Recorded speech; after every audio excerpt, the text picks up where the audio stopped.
Welcome to Community Voices with your host, Terrence Lauchie. This radio roundtable features community, business, and religious leaders that discuss current events and topics that impact our urban community. If you would like to be a guest or if you have a suggested topic, contact the station today at 616-259-7342. Now, into the program. Greetings, this is Terrence Lauchie, and you're listening to another edition of Community Voices on 91.9 FM, The People's Choice.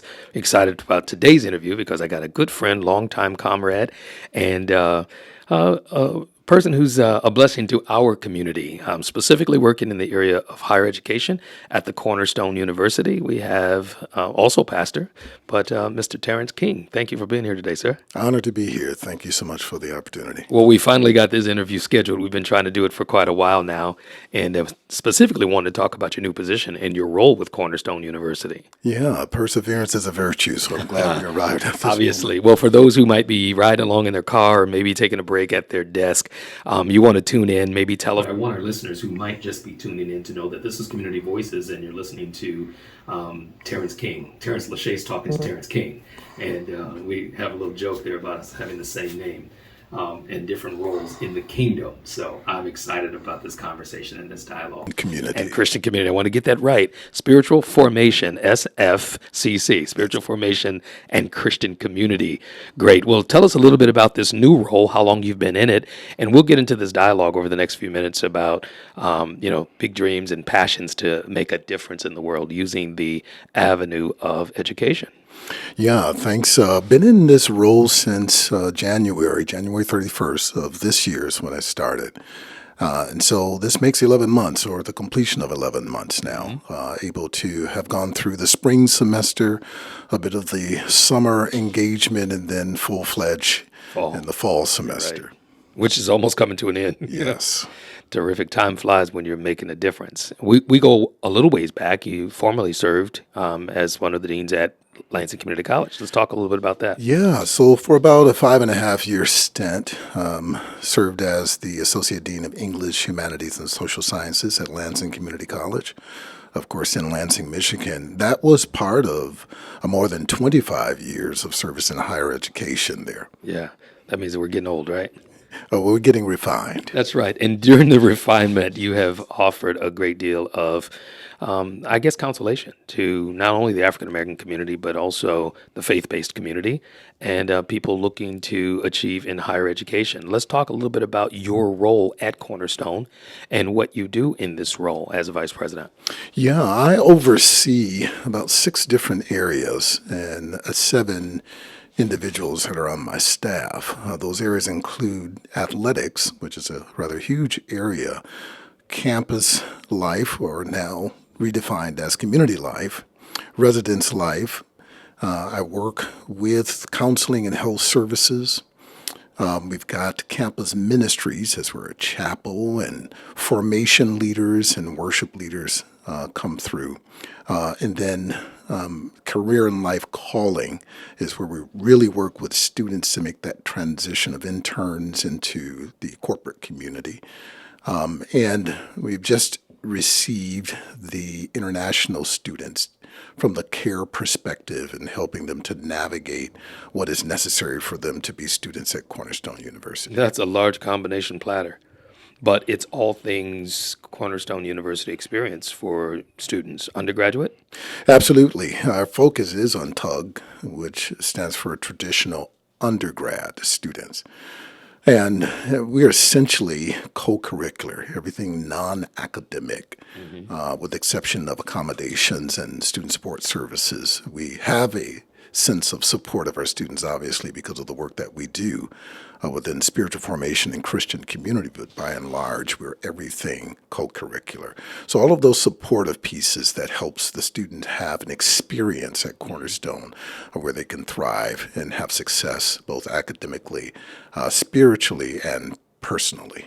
I like the fact that it is a Christian school and you get an opportunity to be yourself. You have a clergy background, you serve as a pastor, an apostle, pretty much, as in having founded a ministry that is international and worldwide. We'll talk a little bit about that, but I want our listeners who might just be tuning in to know that this is Community Voices and you're listening to Terrence King. Terrence Lauchie's talking to Terrence King, and we have a little joke there about us having the same name and different roles in the kingdom. So I'm excited about this conversation and this dialogue. As the Vice President of Spiritual Formation and Christian Community, I got it right? You got it. I got it right. You have a variety of departments or areas. You said 6 or 7 of them that report to you. Yes. That's a lot.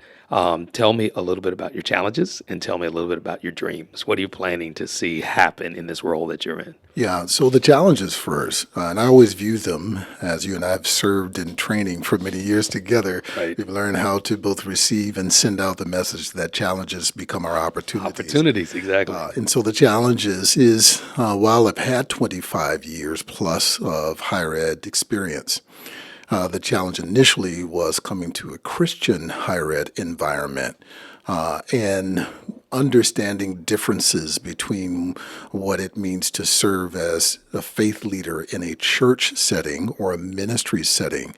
That difference between working within a higher ed Christian community setting. There are certain things, policies, processes that are quite different. The diversity of both students and staff, and including faculty, is much broader than it would necessarily be in a ministry or church environment. And so just navigating that and understanding the balance of what that means, as you alluded to, serving in ministry for now over 30 years and then having pastored for 20 years. Understanding what is appropriate with regard to pastoring, not necessarily in the office, but in the calling and gifting of pastor in one environment versus the other. Or even stretching to use the term apostolic work, because it's now something that we have to qualify. Absolutely. What I'm excited about in that challenge that was initially there, students have embraced me not just as the VP of Spiritual Formation and Christian Community, but they refer to me as Pastor T, right. A term of endearment, which is a sense of belonging and acceptance by an environment, so which I'm happy to hear and to receive that they've accepted me in that way. Well, congratulations, Pastor T. That's what they call me at Grace as well. Interesting, man, that you talked about the fact that there are some challenges with adjusting to diversity, but isn't that the great opportunity of the kingdom? Absolutely. And you and I have had several conversations about what's really kingdom. Exactly. And then what's really the practice of some sense of religion, and not to discredit or down that at all. But there's a different level of thinking when you talk about, and practice when you talk about the difference of the kingdom. So Cornerstone is just another expression of God through higher education, particularly as it is called to be a Christian institution of higher ed with a mission to equip, educate, and graduate students to be influencers in the world for Jesus Christ. Let's pause there. To equip, educate, graduate. And graduate. Right. I like that. Students to be influencers in the world for Christ. And so that's our mission. Our method, of course, plays out in so many ways. And we're excited about the opportunity of openness and innovation that we get and are afforded by our president, Dr. San Marano-Riaño, and by the Lord to be able to express in an open faith way how he can come in and do a work that fulfills the kingdom mandate. Sure. What does your role look like in helping to execute the vision of a new president? Because he is somewhat new. I think he came to the university just a little before you actually were appointed. It's been about 18 months that he's been with us now. And of course, as I mentioned, I've been there for 11 months. So I'm thankful to the Lord, particularly in the day and time in which we live and the challenges that every institution of higher ed is facing now. Yeah. This whole phenomenon of COVID and what that's caused. And the online experience. And the online experience and all that comes along with that. I'm thankful that those challenges have been met by an articulation of a vision of our president. Right.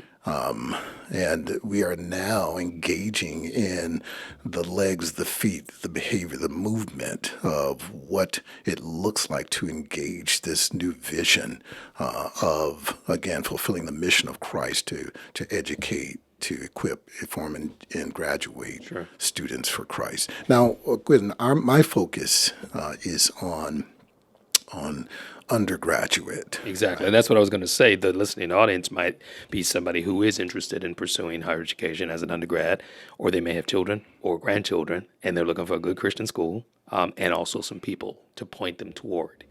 Talk a little bit about the opportunities that are there for Absolutely. Thank you for that. I'll have to approach this by sharing how I onboarded to the university, to Cornerstone.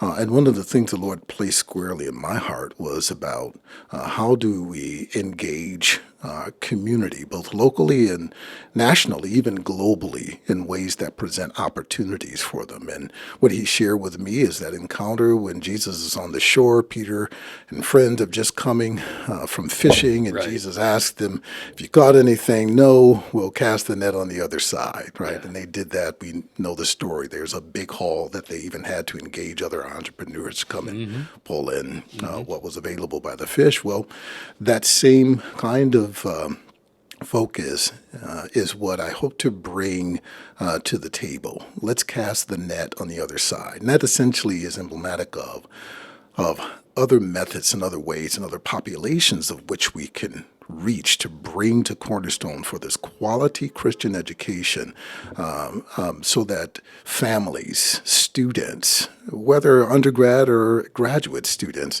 can fulfill their personal purpose and mandate by God by exercising the mandate that God has given Cornerstone through its mission. So it's kind of a partnership of people deciding to activate their faith, to go after dreams, go after goals and objectives, but then also landing in a place where it can be nurtured and it can grow as a seed. I look at every dollar we spend in education as seeds that's supposed to bring some type of harvest in our lives. So what's an ideal scenario of engaging community and those experiences on the campus? Yeah, thank you for asking. We do a number of events that are on campus. You got some stuff coming up, I'm sure, that you want to pitch. Well, there may be a thing or two that we might want to pitch, but one thing I do want to highlight that is often made available to community is the president has what he calls wisdom conversations. Yes. And interesting. I went to that last year. Wonderful, yeah. And so you experience the diversity of the conversations of people with important matters in life. You know, how do we do life well? What does it mean to live in community and treat each other with kindness? Some words that tend to have escaped our society, particularly in political realms and other things that are dictating that. And I would even dare say in many cases within the church. Yeah. But the opportunities to come and attend those things, to begin to think differently and have one's mind expanded, and to see things differently through more of a kingdom lens that will inform how we behave as Christians. The one thing that I've come to notice, and I hope to engage more in, is what does it look like to develop more relationships with churches of color who, in my experience, don't always look for Christian higher ed as an opportunity. Right? Well, you do know part of the history, especially in the Pentecostal persuasion, is that education was secular and it was in opposition to our spiritual growth and development, which both of us are sitting here as living witnesses that that's not true, that those were misnomers, maybe based on opportunity or maybe just some subcultural folklore, that you can't have learning and burning at the same time. Absolutely. And then we're told, even with your experience and my experience with attending seminary, don't go to the cemetery. Right. As opposed to looking at it as an opportunity to expand our thinking as a person who you don't even have to leave your home now to be exposed to education. But talk to us about why people should come to Cornerstone. Well, I think people should come to Cornerstone because of the mission focus, and that mission focus is based on the Scripture. We've So it's a solidly faith-based institution without apology. theologically sound, biblically focused, Christ-centered, with no apology to that. And in fact, it's interesting to say that amidst other religious places of higher ed, to see that as a distinction. Sure. Well, we're in West Michigan, and there's a huge, world-renowned denomination that's headquartered here that has institutions, but they're unifocused to their denominational influence as opposed to a broader base of Christian experience. Yeah, absolutely. To go back to your point about, learning and burning, there's a difference there in the whole idea of going to the cemetery. You and I, and many others, no doubt, could have not come more alive. Exactly. Through having the experience of challenging our minds and our theology. Enriched by Christian walk, to by be Christian challenged walk. by a professor or a teacher. Or In a nurturing environment, Yeah. right? So yes, the professors, the faculty are to give and share their knowledge and expertise in the subject matter with a sense of nurturing the students toward the fulfillment of their purpose, calling, and career. We always say, the career is what you pay for, calling is what you're made for. All right. There's an intersection of that. So that's like a preacher with bars. You're just constantly dropping the bars. Hang on, let's do a quick station identification for those who might be just tuning in or wondering, what are these guys talking about? It's a deep conversation, but it's also a practical conversation. And I'm talking to one of the vice presidents at Cornerstone University, Terrence King, who's the vice president of Spiritual Formation and Christian Community. You're nailing it now. Let's keep the conversation going. Yeah, I talked about that intersection that happens between career and calling, right? And sometimes we separate that. And we try to engage students within the experience at Cornerstone, the Cornerstone experience, CUX, in ways that they see them not as separate, but as how God fully engages not only their gifts, but their talents and their knowledge in ways that meet him and greet him in receiving what he has in order for us to serve within the greater community. Well, let me challenge you here. Some people may not know the difference. And some people may just think of an academic window of opportunity as translating directly to just a better paying job. Sure. Or a career. Yeah, and I get that. I think many of us were. This is where spiritual formation enters. In the pursuit of that. Right. At the very beginning of our careers, right? Yeah, and it's nothing wrong with the ambition of earning more money to place one in the position, but the why is the big question. So break that down in layman's terms. Why go to a Christian college to get a degree in, let's say, nursing or in education? Yeah, the difference there is that within the coursework that is taken, whether it's nursing or education or psychology, engineering, business, the difference there is that Christ is woven into the pedagogy. He's woven into each lesson. Why do we do this? Well, we do this to honor our God because he's given us the opportunity of education that we can grow and learn, but not for ourselves, so that we can go out into community and influence others to come to know Christ. It's essentially the Great Commission expressed through higher ed. I love it. I thought about the fact that you mentioned Jesus and the disciples that he, quote unquote, recruited through the enlistment process of utilizing their tools, utilizing their tactics, fishing. He says, follow me, I'll make you a fisher of men. But he spent a lot of time on their boats. And their boats were their livelihood. Their boats were their experiences. In fact, some of the greatest parabolic teachings we have would be from the boat, or the storms and the peace be still, the walking on the water. And I'm sure you can utilize all of those things. I'll give you that for free. You can utilize those things in the draw of spiritual formation. Create a connector between what spiritual formation is and the education process. How do I put those two together? Yeah, I'll approach this through the process of what we highlight, which is discipleship. Got it. Right. Why do we do discipleship? Well, that's what Jesus did. He calls us to be his disciples. But the question becomes, why does he do that? And I think we have to respond to that question to get to the essence of what Jesus was doing when he calls us to be his disciples, right? And God has not changed his plan. Back in the very beginning in Genesis, he created us in his likeness and in his image, right? To be image bearers for him in the kingdom on the earth. That's always been, always has been, and always will be God's plan for man. Well, when Jesus comes to tell us to be his disciples and to follow him, and let's take the disciples at that time, as you alluded to, what he was trying to do is build them to the point that they would become like him. Right? Be conformed, because Christ is the image of the invisible God. All right. And so now they need to be conformed to the image that they couldn't quite grasp, that they couldn't see, but now they have a tangible reality of that image in Christ here on the earth. Well, God now, through Christ, through discipleship, helps us to do that. But we've treated discipleship as an ends to a means, and it's a means to an end. Wow. So when we come to church, when we come to class, when we come to various spaces where we're engaging with God, we don't want to just have an experience. We do want that, but we want the experience so that we can have an encounter with Christ. Got it. In the classroom, the idea behind the pedagogy is to have a classroom experience so you have an encounter with Christ. That you take out into the world and make a difference. In the residence halls, Sure. when life is happening.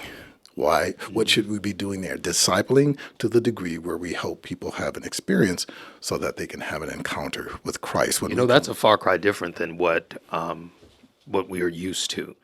The scripture that comes to mind specifically is the Roman scripture that says, "Be not conformed to this world, but be ye transformed by the renewing of your mind." Education is the renewing of your mind.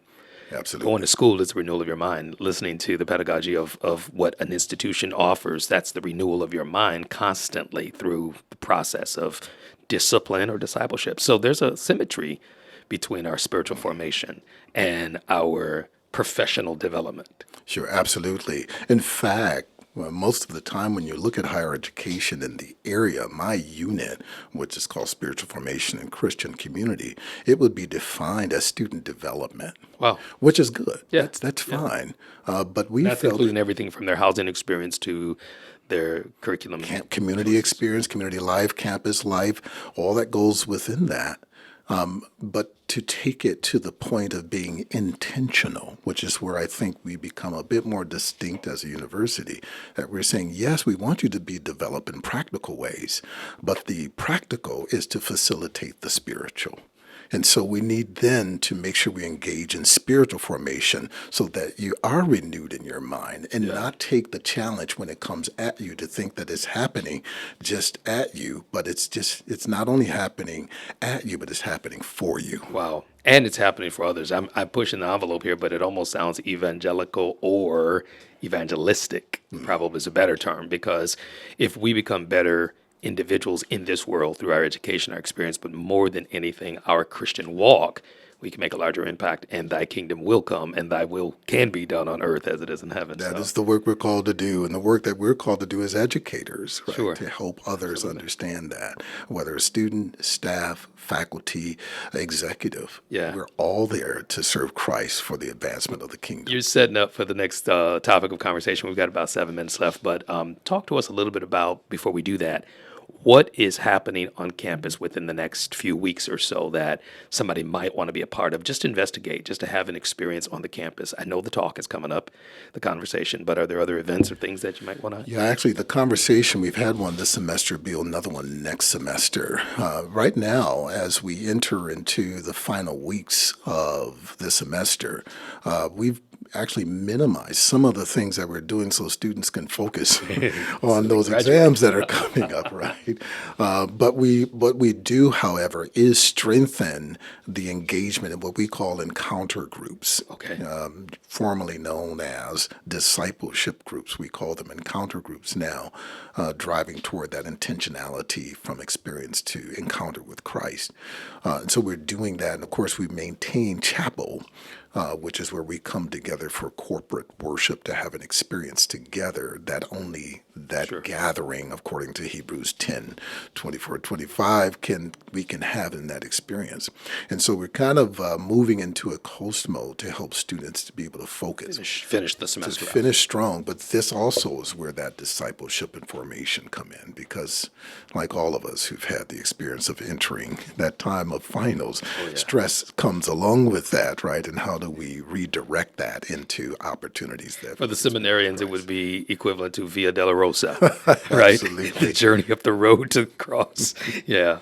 So Yeah. that's awesome. Talk about the professional development connection. That's where our history goes. We go way back in working with another community college in helping with professional development and specifically in the area of training and development. How does that passion of yours tie into your role now? Yeah, thanks for asking. I think holistically it happens throughout the entire unit. And when I say unit, that's a substitute word for division, not a word that's popular with me. Absolutely. We don't want to say what we don't want to Right. be. Division and departments are words that Absolutely. isolate. So we come up with the unit. I So like it it. happens broadly through the opportunity, as you and I have had to better than 25 years Lots of of years. professional development and training, corporate ministry, churches, and many other places. Well, the opportunity for me now comes through those that I lead, right? So we can take the scriptural idea of what it means to be a leader. Let's talk about lead like Christ.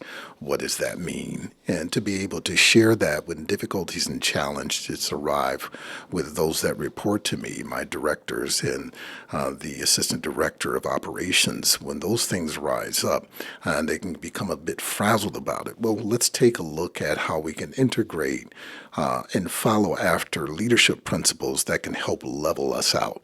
And so again, we don't see that this is just happening to us, but it's happening for us. I like it. And it becomes the opportunity for Christ to now intervene, not only in the situation, but in our lives, so that we not only can instruct, but we can model that. Man, wow. And it's impacting the world. It's Praise definitely God. impacting the world. That is our hope. So to the students that might be listening, the undergraduate students, what would you like to say to them? Give them some words of hope, I guess, in this journey. Come check out Cornerstone University. Yeah. God is doing some work there and refining and re-engineering and doing some things. Our vision and mission hasn't changed, but our method is. And our method Sounds is, like the church. Yeah, there we go. Our method is changing in ways that helps to broaden the opportunities as we navigate and even pivot through the changes that we're presented, the headwinds that we're presented by in culture and in community as a whole within higher education. Sure. There's some who may think, well, man, higher education isn't for me. Right. Well, we have to be trained In some way. in some way, whether it's vocational training or what we call higher ed. And it's just a matter of preparedness. And the question that I would ask is how does the opportunity of higher ed inform how God might be leading us Sure. to engage in our purpose that He's given? Because I've had the conversation with a lot of people, oh, school's not for me, or everybody's not going to get a degree.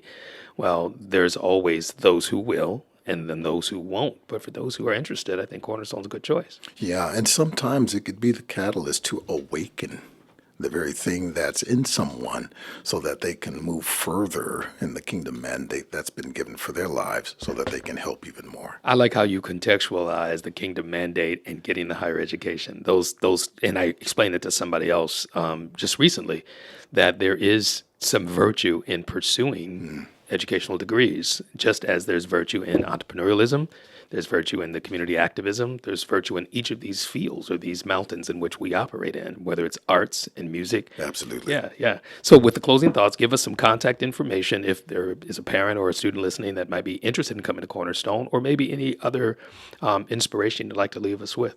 Yeah, jump on the website, cornerstone.edu. There's much to see there. You can look me up, Terrence King, and get in That's contact. Terrence J. King. Terrence J. King.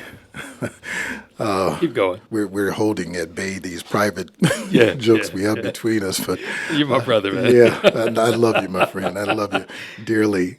So get in contact with us through cornerstone.edu. Yes. Learn about the programs that are there. If you have questions, there's information right there and ready on the website that you can get in contact with us.